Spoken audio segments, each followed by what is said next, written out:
ॐ साईश्वराय विद्महे सत्यदेवाय धीमहि तन्नः सर्वः प्रचोदयात्। ॐ साईश्वराय विद्महे सत्यदेवाय धीमहि तन्नः सर्वः प्रचोदयात्। ॐ साईश्वराय विद्महे सत्यदेवाय धीमहि तन्नः सर्वः प्रचोदयात्।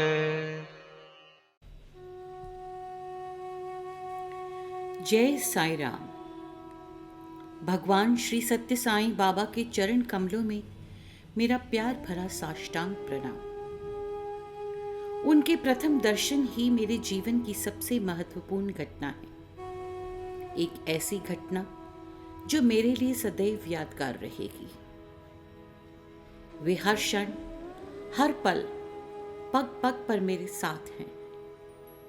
शुक्रिया स्वामी, हर चीज के लिए आपका शुक्रिया।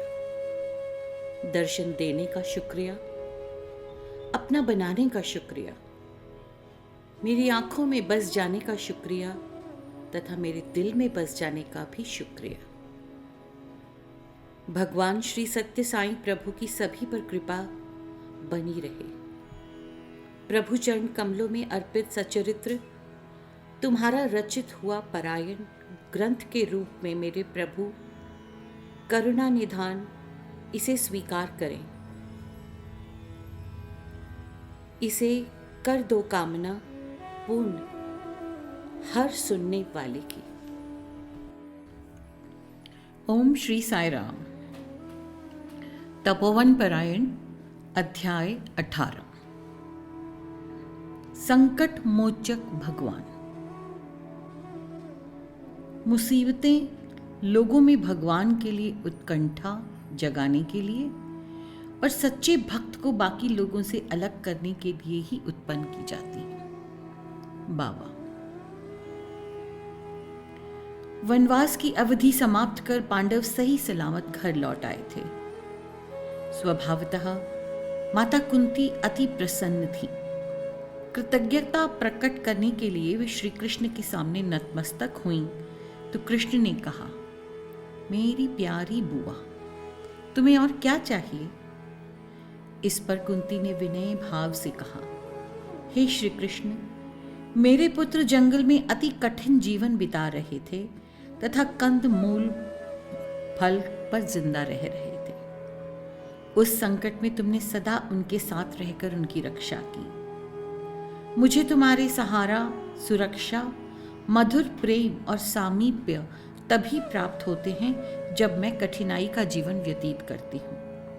इसीलिए कृपया मुझे सदा विपत्तियों में ही डाले रखना। संकट में प्रभु से निकटता। एक साल स्वामी ने ग्रीष्मकालीन पाठ्यक्रम का आयोजन ऊटी में करने का निर्णय किया। इस हेतु सभी विद्यार्थियों को वहां ले जाया गया। पाठ्यक्रम की समाप्ति पर वे लोग सभी बैंगलोर लौटने को ही थे कि स्वामी ने उनसे कहा, तुम लोग इतनी दूर ऊटी आए हो तो सैर सपाटा और दृश्य दर्शन भी कर आओ तथा ईश्वर की सृष्टि की सुंदरता का आनंद मनाओ। विद्यार्थियों ने जिद की कि स्वामी भी उनके साथ चलें, अन्यथा वे कहीं जाना पसंद नहीं करेंगे। वे चाहते थे कि स्वामी उनके साथ रहेंगे तो प्रकृति की उस छटा में वे बाबा के साथ फोटो खिंचवा सकेंगे। स्वामी ने कबूल कर लिया और उन्हें 8000 फुट की ऊंचाई पर स्थित दोड्डाबेट्टा नाम के मनोरम स्थल तक ले जाने के लिए बस की व्यवस्था की गई। उन्होंने विद्यार्थियों को आगे चलकर फोटो खींचने की तैयारी करने को कहा तथा आश्वस्त किया कि वे वहां उनके साथ ही जाएंगे। उनके जाने के कुछ समय बाद स्वामी ने नंदनवन से दोड्डाबेट्टा के लिए कार में प्रस्थान कर लिया। स्वामी के जाने के थोड़ी ही देर बाद दो नवयुवक उनके दर्शन के लिए नंदनवन पहुंच गए। उन्हें ज्यों ही विदित हुआ कि स्वामी कार में दोड्डा बेटा चले गए हैं, तो वे भी मोटरसाइकिल पर उनके पीछे पीछे चल पड़े। स्वामी की कार तक पहुंचने की व्यग्रता में वे ताबड़तोड़ तेजी के साथ मोटरसाइकिल चला रहे थे। इस बेतहाशा रफ्तार से उन्हें भागते देखकर स्वामी की कार में सवार दूसरे लोग सोच रहे थे कि ये लड़के कौन हैं? वे ज्यादा ही तेज चला रहे हैं, कहीं ये शरारती लड़के ना हो। बाबा ने उनकी गलतफहमी दूर करते हुए कहा, नहीं नहीं, तुम्हें वास्तविकता जाने बगैर ऐसा नहीं कहना चाहिए। वे मेरे दर्शन के लिए आतुर हैं। एक मोड़ आने पर मोटरसाइकिल तेज रफ्तार से चलते हुए स्वामी की कार के एकदम पास आ गई। चालक अपनी गाड़ी पर नियंत्रण न रख सका, जिससे मोटरसाइकिल एक और लुढ़की और उस पर सवार दोनों युवक भूमि पर गिर पड़े। स्वामी ने फौरन अपनी कार रुकवाई, नीचे उतरे और युवकों के कपड़ों पर लगी धूल व कीचड़ झाड़ते हुए डांटने के लहजे से कहने लगे, मेरे बच्चों, तुम्हें चोट तो नहीं आई है? तुम इतनी तेज रफ्तार से क्यों गाड़ी चला रहे हो? तुम्हें ऐसा नहीं करना चाहिए। यदि तुम्हें स्वामी के दर्शन ही करने थे तो नंदनवन आना चाहिए था। इस पर युवकों ने उत्तर दिया, स्वामी, हम आपका दर्शन करना चाहते थे। इस छोटी सी दुर्घटना से हमें आपके दर्शन तो मिले ही, साथ ही स्पर्शन और संभाषण भी हो गया। यदि हम मोटरसाइकिल से इस प्रकार न गिरे होते तो आप ना तो हमारे इतने करीब आते, ना हमारे सिरों को इतने प्रेम से सहलाते और ना ही प्रेम पूर्वक बातें करते। इसीलिए स्वामी, भले ही आप हमें किसी भी खतरे में क्यों न डाल दें, कृपया करके हमें अपने दर्शन, स्पर्शन और संभाषण से कृतार्थ करते रहिए। ऐसा आनंद पाने के लिए हम कैसा भी संकट झेलने के लिए तैयार हैं। प्रेम और करुणा की इस दास्तान को सुनने के बाद भगवान ने कहा, तुम जब सुख आनंद में रहते हो तो प्रभु तुम्हारे इतने करीब आकर तुम पर प्रेम वर्षा नहीं करते हैं। इसके बजाय जब तुम भारी संकटों से गुजरते हुए यातना सहन करते हो तो भगवान तुम्हारे समीप आ जाते हैं और प्रेम व दया के जरिए तुम्हें सहारा देते हैं। भगवान की निगाहों में सुख और दुख में कोई फर्क नहीं होता है। प्रभु को जो दिल की गहराई से प्रेम करते हैं, उनकी ना तो कोई इच्छा रहती है और ना ही वे कोई कमी महसूस करते हैं। भगवान में पक्के विश्वास की कमी की वजह से कई लोग तहस नहस हो जाते हैं। उनमें पूरा भरोसा रखने वाले को भगवान कभी नहीं त्यागते हैं। ऐसा कभी होता ही नहीं है। उससे मैं भी डरता हूं। प्रशांति निलयम में एक दिन महिलाएं स्वामी के दर्शन के लिए मंदिर में जा रही थीं। द्वार पर सेवा दल की एक सदस्या थी जो स्त्रियों को जल्दी जल्दी अंदर जाने को कह रही थी। इसमें वो कुछ कठोर शब्दों का भी इस्तेमाल कर रही थी। कई महिलाओं को यह भला नहीं लग रहा था, खासकर उनमें से एक बड़ी नाराज भी हुई। वह प्रशांति निलयम के शांत माहौल में चित्त की शुद्धता का एहसास करने तथा चिंतन मनन करने आई थी, और यह सिर्फ फिरी सेवादल महिला थी जो उसको परेशान किए जा रही थी। उसने इस बारे में स्वामी को ठीक से सूचित करने का निश्चय किया। इत्तेफाक कि स्वामी ने कुछ महिला भक्तों के साथ उसे भी साक्षात्कार के लिए बुलाया। वे उस दुर्लभ एवं पावन अवसर का उपयोग स्वामी से अपने व्यक्तिगत जीवन की गुत्थियों को सुलझाने की विनती हेतु कर सकती थी। इसके बजाय उसने द्वार पर तैनात सेवादल महिला के अभद्र व्यवहार की ओर स्वामी का ध्यान आकर्षित करना जरूरी समझा। वह जैसे ही साक्षात्कार कक्ष में पहुंची, तड़ाक से बोलने लगी, स्वामी, आपने महिलाओं के प्रवेश द्वार पर उस तैनात सेवादल सदस्या को देखा जो सिर्फ बड़बड़ाती ही नहीं चली जा रही है बल्कि कठोर शब्दों का इस्तेमाल भी कर रही है। वह इस पावन स्थान में हमारे मन की शांति को भंग कर रही है। आपने उसको ऐसी जगह पर सेवा पर क्यों रखा? स्वामी उस महिला की ओर जरा झुके और बड़ी मधुरता के साथ कहने लगे, बंगारू, मैं तुम्हें एक राज की बात बताऊं, उससे तो मैं भी डरता हूं। वह भक्तिन सिर्फ अचरज में ही नहीं थी, बल्कि स्वामी के इस रहस्य को जानकर खुशी के मारे खिलखिलाकर हंस भी पड़े। यह भगवान की अपने भक्तों के लिए एक अच्छी नसीहत है। उन्होंने गुस्से में आकर उस सेवादल महिला को हटाया नहीं। इसके साथ ही उन्होंने अपने एक ही शब्द से सिर्फ उसकी शिकायत ही दूर नहीं कर दी, साथ ही वातावरण को खुशनुमा भी बना दिया। इसका मतलब हुआ कि बाबा अपने भक्तों से कहते हैं कि यदि कभी भी तुम ऐसी स्थिति का सामना कर अशांत हो जाओ तो मेरे शब्दों और बातचीत को याद कर प्रसन्न हो जाओ। उससे तुम सहज ही अपने दुखों को भुला सकोगे। उसके बाद भी मंदिर में आते जाते उस भक्त महिला को द्वार पर तैनात सेवादल महिला से वैसा ही उज्जड़ सलूक मिलता रहा, लेकिन उसको जैसे ही वह व्यवहार बुरा लगने लगता, साईं कन्हैया के मधुर तथा विनोद भरे शब्द याद हो आते, जिससे वह नाराज होने के बजाय मन ही मन प्रसन्न होती रहती थी। जब कभी तुम्हें जीवन में कठिनाइयों का सामना करना पड़ता है तो स्वामी के प्रवचनों, नसीहतों, उद्बोधनों और शिक्षात्मक कहानियों को स्मरण कर लिया करो। तुम्हारी सारी कठिनाइयां आकाश में बादलों की तरह गायब हो जाएंगी। अखिल ब्रह्मांड के सर्वोच्च तत्व का अवतार मनुष्य देह में आज हमारे बीच मौजूद है। सत्य की जीवंत मूर्ति सच्चिदानंद करुणा सागर, यह अवतार श्री सत्य साईं भगवान मानव जाति पर देवी आनंद का अनुग्रह कर रहे हैं और इस तरह मानव जीवन मृत्यु भव सागर को सुगमता से पार करने में मदद कर रहे हैं। नवद्या भक्ति। महाभागवत में भक्ति की 9 किस्में दी गई हैं। वे हैं श्रवण, कीर्तन, स्मरण, पाद सेवन, वंदन, अर्चन, दास्य, साख्य और आत्मनिवेदन। ये सीढ़ियों की तरह हैं जिन्हें एक एक कर पार करते हुए मनुष्य अंततः प्रभु में लीन हो जाता है। भक्ति की इन 9 किस्मों को उदाहरण देकर स्पष्ट किया जाए, यही प्रशांति नीलम की यात्रा करने वाले लाखों भक्तों का अनुभव भी है।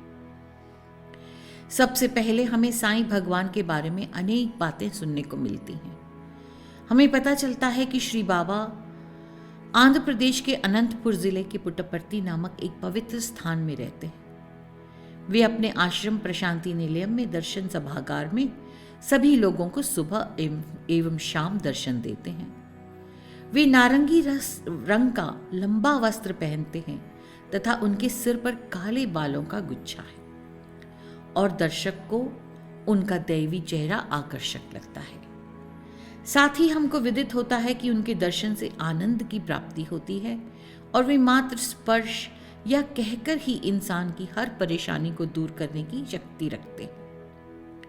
इसके अलावा हम मालूम करते हैं कि वे हाथ के जरा से इशारे से ही कोई भी वस्तु सृजित कर सकते हैं तथा अपने संकल्प भर से इंसान को किसी भी असाध्य बीमारी से छुटकारा दिला सकते हैं। हमें अनेक स्रोतों से ऐसी बातें सुनने को मिलती हैं। यह भक्ति की प्रथम किस्म श्रवण है। अब हम वापस घर आते हैं तो सारा परिवार बैठकर अपने अनुभवों का आदान प्रदान करता है। क्या तुमने सुना है? क्या तुमने भी मालूम किया है? यह चमत्कार, यह आश्चर्य। सत्य साईं बाबा साक्षात भगवान के अवतार हैं, लोग कहते हैं। वे कृपा सागर हैं, वे प्रेम और करुणा की मूर्ति हैं। उनकी ऐसी विशेषताओं के अपने अनुभवों का हम बखान करते हैं। इस तरह हम उनकी महिमा का गायन करते हैं। यह नवद्या भक्ति की दूसरी स्थिति कीर्तन है। जब हम पुट्टपर्ती जाकर भगवान के दर्शन के लिए ललायत हो जाते हैं, मन स्वामी के संबंधित बातों से भर जाता है। हम स्वामी की दैवी लीलाओं और महिमाओं का स्मरण करने लगते हैं। यह याद कर हमें अचरज हो जाता है तथा हम रोमांचित हो जाते हैं। उससे हमें अतीव प्रसन्नता होने लगती है। रात को हमको सपने में स्वामी दिखाई देते हैं तो दिन में हर समय हम उन्हीं के बारे में सोचते रहते हैं। यह भक्ति की तीसरी स्थिति है, स्मरण। तब एक शुभ दिन हम पुट्टपर्ती पहुंच जाते हैं। स्वामी के दर्शन के लिए हम दर्शन सभागार में चले जाते हैं। प्रातःकालीन सूरज की नारंगी आभा में स्वामी धीरे धीरे हमारी ओर बढ़ते हैं और हमारे सामने आकर रुक जाते हैं। हम प्रसन्नता के मारे पुलकित हो जाते हैं तथा अपनी सुध-बुध खो बैठते हैं। हम उन पावन चरणों में प्रणाम हेतु दोनों हाथ जोड़ देते हैं और फिर हाथों से अपनी आंखों को स्पर्श करते हैं।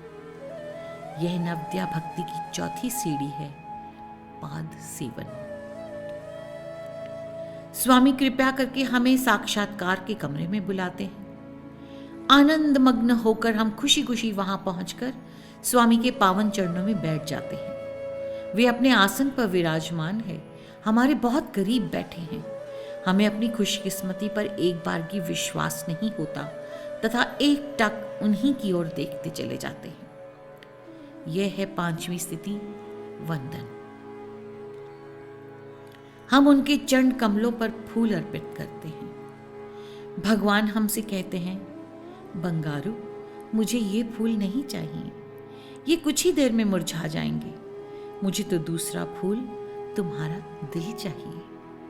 स्वामी की मधुर वाणी सुनते हुए हमारे अंदर हजारों वाद्य यंत्र बज उठते हैं। यह भक्ति की छठी स्थिति है, अर्चना। तब स्वामी अपनी मनोहारी चितवन से हमें देखते हुए पूछते हैं, बंगारू, तुम्हें क्या चाहिए? हम उत्तर में विनती करते हैं, स्वामी, यदि आप आज्ञा दें तो हम यहीं रहकर आपकी सेवा करना चाहेंगे। इस पर वे जानना चाहते हैं, तुम यहाँ क्या करोगे? हमारा जवाब होता है, स्वामी, आप जो आदेश देंगे वह हम करेंगे। यह भक्ति की सातवीं सीढ़ी है, दास्यम। कुछ और बातें चलती हैं तो हम में तनिक आत्मविश्वास जाग जाता है। हम स्वामी के और करीब आकर उनसे थोड़ा बहुत मैत्री भाव रखने लगते हैं। हम उनसे अपनी समस्याओं के बारे में बताते हैं। स्वामी हमको भरोसा देते हैं, बंगारू, जब मैं यहां हूं तो तुम्हें डर काहे का? मैं तुम्हारे घर में हूं, मैं सदा तुम्हारे पीछे हूं, मैं सदैव तुम्हारे साथ हूं। जहां तुम मुझे देखना चाहो मैं तुम्हें वहीं दिखाई पड़ूंगा। मैं सदैव तुम्हारी रक्षा करूंगा। ऐसा नजदीकीपन हम में आत्मविश्वास और साहस पैदा करता है। यह आठवीं स्थिति है, सख्यम। कुछ दिन और गुजरने पर भगवान हमसे पूछते हैं, तुम क्या चाहते हो? अब हम ऐसी स्थिति में आ गए हैं कि उत्तर दे सकें कि स्वामी, मुझे कुछ नहीं चाहिए, मैं पूरी तौर पर आपका ही हूं। कृपया मुझे उपकरण के तौर पर इस्तेमाल कीजिए। मैं आपके हाथों का औजार भर हूं। यह नौवीं और अंतिम स्थिति है, आत्मनिवेदन। स्वामी कहते हैं, सर्वप्रथम तुम जो चाहते हो वह मैं तुम्हें प्रदान करता हूं, ताकि बाद में तुम मुझसे सिर्फ वही मांगोगे जो तुम्हें देने मैं आया हूं।